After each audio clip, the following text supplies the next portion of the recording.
c'est ça. Donc, j'expliquais. Donc, on s'en va vers la paix. Il y a des gens qui se moquaient de moi encore il y a 2 semaines en faisant des petits montages. On s'en va vers la paix, dit Cossette Trudel, etc. Ben oui, c'est ça là, vous le voyez. Et je me demande comment ces gens-là, quand ils voient comme des nouvelles comme ça. Parce que c'est ça qu'on annonce. On annonce la paix avec l'Iran, on annonce la paix avec la Syrie, la signature des accords d'Abraham, l'expansion de la signature des accords d'Abraham. J'ai tout expliqué le cheminement de ça. Les gens le voient pas, c'est tant pis pour eux. Des années difficiles, potentiellement la 3e guerre mondiale, mais qui va déboucher vers quelque chose de beau, à mon sens. OK? Voilà. Si on va voir ce site de Miro Dvorets, que vous connaissez bien évidemment, je rappelle à ce titre un article très intéressant du 27 août 2022 de Solidarité et Progrès, qui est la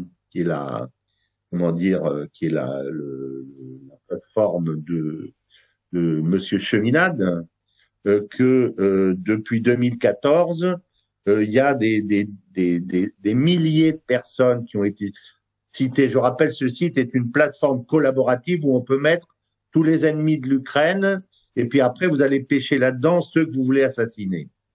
Alors d'abord, en 2014, il y a eu 4 opposants qui ont été mis dans le système et qui ont été assassinés tous les 4 quelques semaines plus tard, essentiellement par balle d'ailleurs, dont un est mort et a été assassiné dans sa voiture. Donc il y a quand même un signe assez inquiétant d'une méthode que l'on retrouve. Et l'un des 4 est tombé du balcon de son appartement au 50e étage.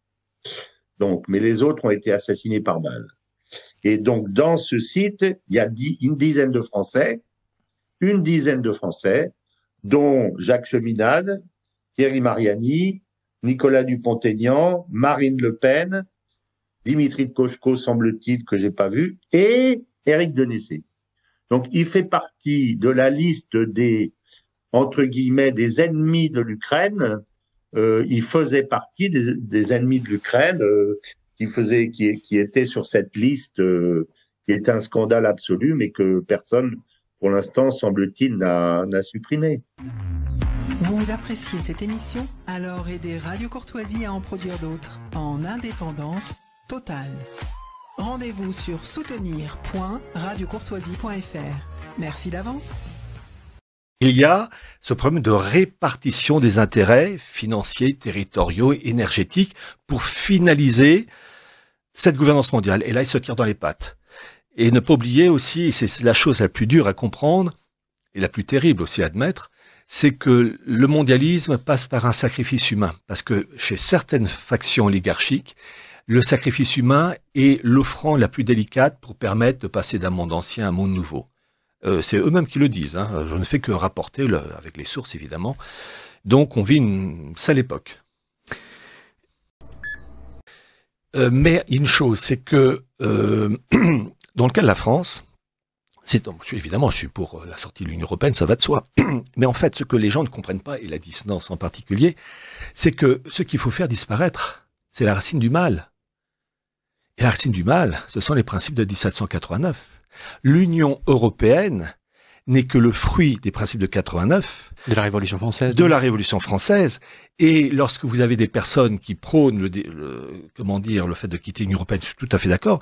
Mais tant qu'on reste sur le terreau des principes de 89, vous savez, les principes de 89, quand les vous lisez... Les ténébreuses lumières. Mais oui, mais quand vous lisez les Klotz, Klotz c'est le porte-parole. Pour information, j'ai présenté ces écrits qui avaient été caviardés dans les éditions actuelles, donc j'ai rétabli les originaux avec une longue préface aux éditions Bien Veritas pour ceux qui voudraient lire. Il dit que le but de la Révolution pour la France, c'est de disparaître le mot France, de favoriser l'immigration. Je ne veux voir de frontières qu'entre la terre et le firmament. Le mot étranger doit nous faire rougir, le catholicisme, de la sorcellerie, et tout ça dans un but de gouvernance mondiale. Donc, tant on peut quitter l'Union européenne, je suis tout à fait d'accord, mais si on reste toujours sur le terreau des principes de 89, les racines du mal sont toujours là. Donc ça ne suffirait pas. C'est incomplet. Il y a eu trop de victimes et de victimes collatérales de la COVID pour ne pas que l'on cherche toute la vérité jusqu'à ce qu'on la trouve. Et les coupables, s'il y en a, devront être sévèrement punis. Si on ne porte pas plainte, si on ne fait pas la lumière là-dessus, les gens qui ont... Écoute, quand je parle des victimes collatérales, je connais quelqu'un qui s'est gazé dans son garage, OK? Puis il voulait tellement être sûr de ne pas se manquer qu'il y avait un 12 à côté de lui. Aïe, aïe, aïe, Christian. Parce que lui croyait pas à la même chose que sa blonde croyait, puis il y avait des tensions dans la maison, puis il y avait des chicanes tout le temps, puis il pouvait plus prendre la pression d'être enfermé, le masque, les flèches et tout.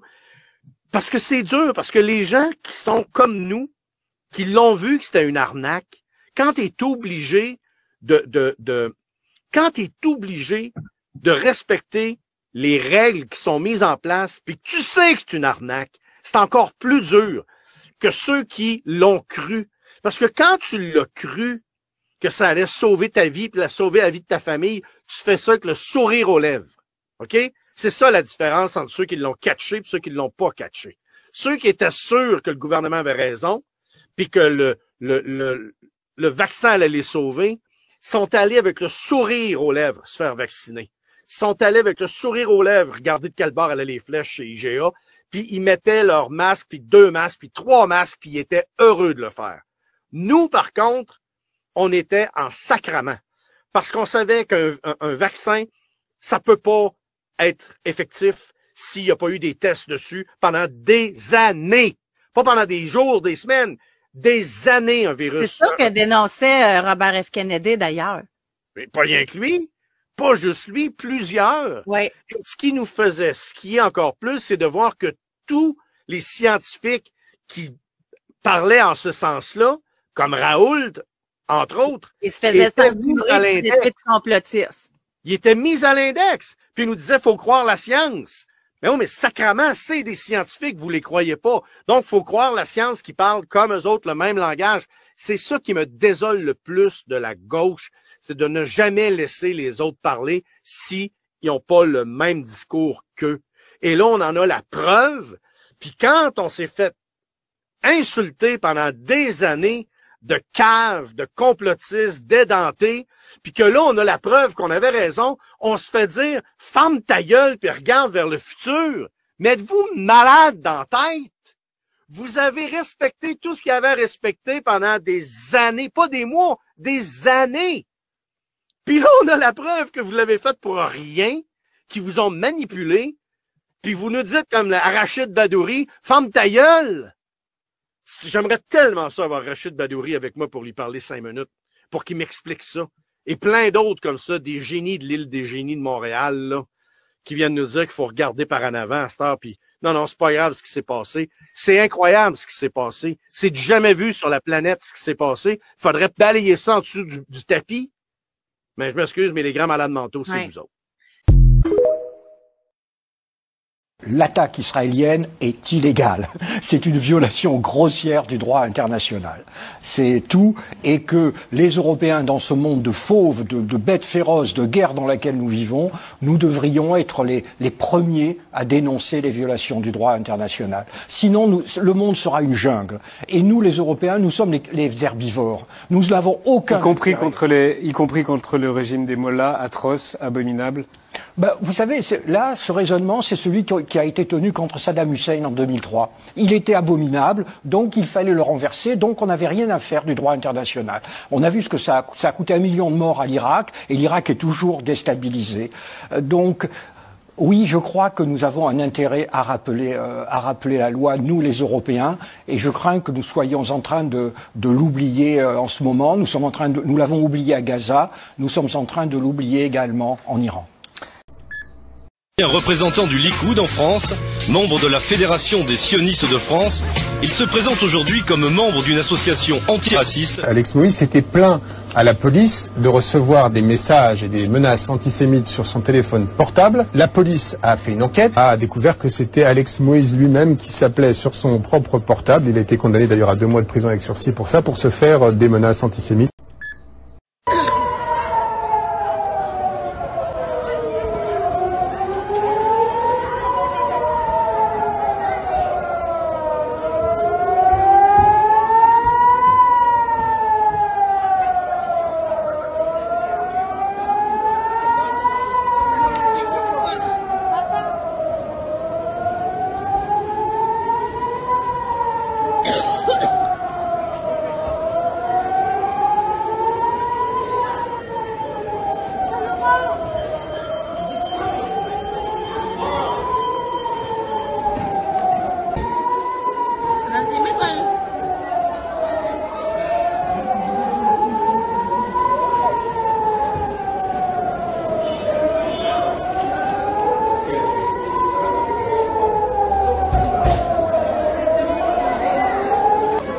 Fermez les portes.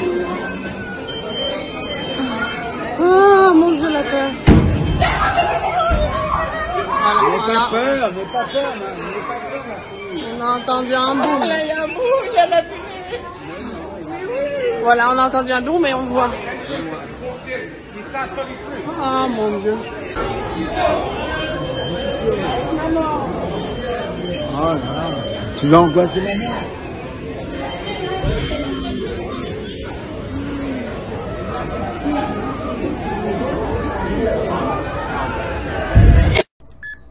La suite des événements, Baruch Hashem, donc ça commence, on est en plein dedans, des jours de Géoula, de Mashiach qui vont se dévoiler au fur et à mesure, le monde est en train de redessiner pour la venue du Mashiach. Et vous allez voir, c'est incroyable, la Torah nous parle de ça, noir sur blanc, dans la paracha de la semaine, la paracha qui vient de passer, la paracha de cette semaine aussi, la paracha où tout a commencé. On nous donne un passouk explicite, vous allez voir à travers la Torah comment on arrive à comprendre exactement que c'est cette guerre qui est en train de se passer et la suite de la guerre. Ok, vous allez voir, c'est incroyable. Je pense que l'objectif d'Israël, pour autant que je le comprenne, c'est en effet de contraindre ce régime à renoncer à l'arme atomique, de détruire ses capacités de la produire dans les années qui viennent, et probablement, c'est ce qu'a dit le Premier ministre, il n'y a pas de raison de ne pas le croire, de voler au secours des opprimés d'Iran, voilà, de les défendre contre cette dictature impitoyable, cette dictature de granit qui règne depuis 45 ans. Mais ce régime iranien menace seulement Israël ou menace le monde? Ce qui fait que finalement Israël serait en train d'essayer de se débarrasser de ce régime pour l'ensemble de l'humanité. Faire le boulot, le sale boulot pour les autres. Je ne sais pas si c'est du sale boulot, mais en tout cas, pour le reste du monde, sûrement. Moi, je pense depuis le premier jour que toutes les femmes et les hommes libres du monde devraient dire merci à Israël. Voilà. On devrait savoir gré à Israël d'avoir eu le courage de dire et de mettre en œuvre les moyens nécessaires qu'il n'est pas possible qu'un pays comme celui-là ait l'arme nucléaire. Je rappelle parce que tous les services de renseignement occidentaux, y compris la CIA, ont dit publiquement que les Iraniens n'étaient pas engagés dans la fabrication d'une arme nucléaire. Et ils le disaient encore il y a quelques semaines. Voilà. Donc il n'y avait pas, vous savez, pour justifier une attaque préventive, puisque l'attaque israélienne est préventive, il faut que la menace que l'on veut prévenir doit être immédiate et substantielle. Il n'y avait pas de menace immédiate et substantielle, pour justifier l'attaque israélienne à ce moment. C'est un fait en droit international. Alors, je suis désolé d'ennuyer avec le droit international, mais pour des pays comme les pays européens, au moment où la sauvagerie est en train de l'emporter depuis l'Ukraine jusqu'au Rwanda, en passant par le Moyen-Orient, c'est quand même une barrière très fragile où nous essayons de contenir cette violence. Alors, encore une fois, je tiens à féliciter le Forum musulman canadien, ses dirigeants, ses bénévoles, pour tant d'années de dévouement dans la communauté. Puis si vous tous continuez votre bon travail, on sera à vos côtés. Et je tiens à vous souhaiter à tous un banquet virtuel heureux, réussi. Et j'attends avec beaucoup, beaucoup d'impatience le jour où on va tous pouvoir se revoir en personne. Shukran. Actuellement, on assiste à ce qu'on appelle une démolition contrôlée. Mais on est sur Terre. Et le mal, s'il est tout puissant actuellement, n'a pas tout en main. Et mon espoir, et ça j'y crois, c'est qu'à un moment donné, ça va leur échapper des mains. Et donc ça sera aux populations de se révolter, ce que j'appelle l'instinct de survie. C'est-à-dire que il faudra, et c'est le plus dur, que les gens comprennent qu'on a en face de nous les ennemis du genre humain. Ils veulent notre peau, ils veulent nous asservir, nous laisser crever. Vous savez, les personnes âgées, ce sont des personnes inutiles pour ces gens-là. D'ailleurs, vous avez un professeur, Laurent Alexandre, je sais plus, Laurent Alexandre, qui a parlé d'espérance résiduelle, d'espérance de vie résiduelle. Il voulait tester les vaccins sur ces personnes âgées. Vous voyez la mentalité, c'est-à-dire qu'en gros, cette personne âgée a 6 mois, 1 an, 2 ans à vivre, on va tester le truc, et puis si ça meurt... Vous voyez la mentalité. Le problème, c'est qu'il n'y en a pas un comme lui, il y en a... Bill Gates en est malheureusement un des représentants. Donc, j'espère que dans le système qui va s'écrouler en particulier parce que vraiment il faut passer d'un monde à un autre, eh bien j'espère que les gens vont prendre conscience. Je vais vous citer un exemple, les gens doivent prendre conscience. Un exemple, j'ai découvert récemment le rôle de la France China Foundation, qui a été créée en 2012. Eh bien, vous avez, alors c'est soutenu par l'Institut Mérieux, c'est tout ce qui est vaccin, etc. Mais vous avez aussi la Banque Lazare, vous avez AXA, enfin bref, le gratin. Eh bien, chaque année, ils donnent un prix Young Leader. Alors, il y a plusieurs heureux bénéficiaires, chinois et français. Pour l'année 2019, celui qui a reçu ce prix Young Leader, c'est Olivier Véran. En 2013, c'est Édouard... Ministre de la Santé. Ministre de la Santé. Édouard Philippe, en 2013, a été Young Leader de la fondation de la France China Foundation. Et donc, vous avez vraiment une élite qui est cooptée, choisie, et qui a un objectif, imposer un ordre, et c'est ça qu'il faut comprendre, un ordre mettant à bas l'héritage de la révélation. J'envoie une lettre commandée à la Commission européenne, ce qui est la procédure requise par les traités, pour dire je sors de l'Europe, je sors de l'euro, je reprends le contrôle de la monnaie, il y a 1400 hautes autorités, grands conseils en France, qui dépensent à peu près 130 milliards d'euros. C'est de la corruption, puis c'est simple. Je les supprime tous. Je dis plus un grand conseil, plus une autorité. Je fais 130 milliards et je baisse les impôts des Français de 130 milliards. Et je leur dis au boulot, les gars, et je dis à tous les Français, ce serait bien si vous reveniez de l'étranger. Et puis je vais baisser tous les impôts. Au fur et à mesure que je coupe les coûts qui servent à rien, je baisse les impôts. Et vous verrez comme ça redémarrera. Là, régler le problème de la France est enfantin. Enfantin? Enfantin. Ça, vous le faites en 5 minutes si vous avez du courage politique. Il n'y a aucun problème. Et si on partage le même diagnostic que vous? Ben, il n'y en a pas d'autre. C'est le diagnostic de Milley, c'est le diagnostic de Pointe. À partir du moment où il y a des gens qui foutent rien et qui prennent le contrôle d'une partie importante des dépenses de l'État, ben, il faut le mieux, c'est l'État, il faut le ramener dans ses fonctions étatiques. On a une double mission en France, c'est renforcer l'État dans ses missions stratégiques et deuxièmement, le faire disparaître partout où il n'a pas lieu d'être. Eh ben, choisir entre la politique et la stratégie militaire, c'est choisir entre le bon sens et l'erreur. Et je crois que, comme nous sommes entraînés dans une spirale militaire, il faut revenir un tout petit peu au précédent au Moyen-Orient. Fiasco afghan, désastre irakien, tragédie syrienne, famine yéménite, chaos libyen, humiliation malienne. Le Liban est en voie de décomposition, la bande de Gaza est rayée de la carte. Le problème des militaires, c'est qu'ils ne se posent jamais la question d'après. Ils ne réfléchissent jamais aux conséquences de leurs actes. Alors bien sûr, les États-Unis ont la première armée du monde et c'est incontestable. Le problème, c'est que cette première armée du monde, elle a laissé le Moyen-Orient et le Proche-Orient en ruine. On dit que l'Iran déstabilise la région, il faudrait un tout petit peu s'intéresser à la responsabilité américaine dans la région.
Bonjour à tous, nous venons de voir la dernière vidéo. Deux petites nouvelles ce soir qui ont retenu mon attention. Bon, la saison de hockey est finie ici en Amérique. c'est la Floride qui a gagné 5-1. Donc, ils remportent les plus grands honneurs avec un de leurs joueurs vedettes, Cyrano de Brad Marchand.